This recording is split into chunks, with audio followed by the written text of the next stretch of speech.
Sir sir এখানে হেডফেটে গুলি লাগছে। একে হাসপাতালে নিয়ে যা। আর তোরা না বুন্ডাগুলোকে ধরে ফেলছিলি? গুলি করে দেশে দিয়ে ফালাইতে পারছে। কি কারণে আসছে জানতে পারছোস? ওই মালিকের বউ নাকি ফাটাচ্ছে, ওই বেটিটারা মারবার লাগা। খালা, মিথ্যা কথা কেন বলিস? উনি এরকম কেন করবে? খালা, আপনি এখানে কেন? আপনার জামাই না আমাদের কোম্পানিতে গার্ড ছিল? হ্যাঁ। ম্যাডাম, আপনি যখন ছোট ছিলেন তখন উনার জামাই আমাদের কোম্পানিতে গার্ড থাকাকালীন একটা দাঙ্গায় মারা যায়। তো আপনি আমাদের বাসায় আসেন নাই কেন? আমি আমার বোনের বড়লোক জামাইয়ের উপর নজর দিচ্ছি এই অপবাদ দিয়ে আমাকে আমার বোনই তাড়াই দিছে। হৃদয় তখন হয়েছিল যে মাত্র। আপনি আমাদের সাথে আসবেন। আপনি হ্যালো, হ্যালো আরফি, কোথায় আপনি? আমি তো একটু বাইরে আসছি। তো আপনি আমাকে এখানে হাসপাতালে ডাকছেন যে, এখানে নাকি কি ঝামেলা হয়েছে? কে বলছে? আপনার আম্মু। সেখানেই থাকেন, আমরা আসতেছি। আম্মু নাকি হৃদয়কে হাসপাতালে ডাকছে। তাড়াতাড়ি চলেন। আমি কোম্পানির রিজার্ভ সিকিউরিটিকে পাঠাচ্ছি, চলেন।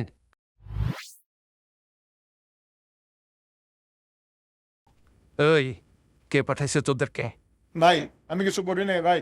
তাই ওই ওই ওই কলনের মালিকের বউ ওই মাদারি পাঠাইছে যে আমাকে।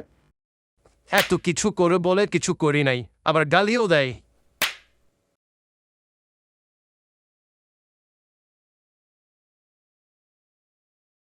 আমরা এদিকে কেন যাচ্ছি? বাসা তো এদিকে। আপনার আব্বু খামার বাড়িতে, যদি আপনার আম্মু বুঝে যায় তবে সেও সেখানেই গেছে।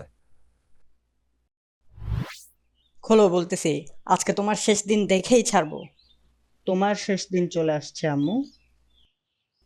আম্মু দেখ, আমার দোষ নাই। আমার মনে হয়েছে এই হারামে আমার সংসার বরবাদ করবে। তো আব্বুকে কেন মারতে আসছো? আম্মু, আমি ভালো হয়ে যাব, আর টাকার লোভ করবো না। প্লিজ ক্ষমা করে দাও। আব্বু, দরজা খোলেন, আমরা সবাই চলে আসছি।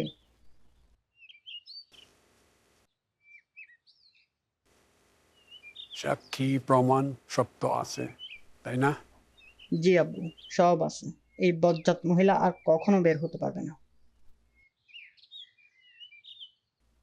আব্বু, সব সময় একে অপরের খেয়াল রাখি সামু, সব সময়।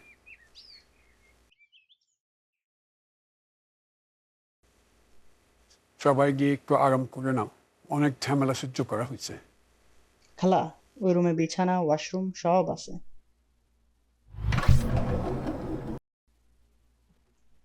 সরি, প্লিজ কিছু মনে করিও না।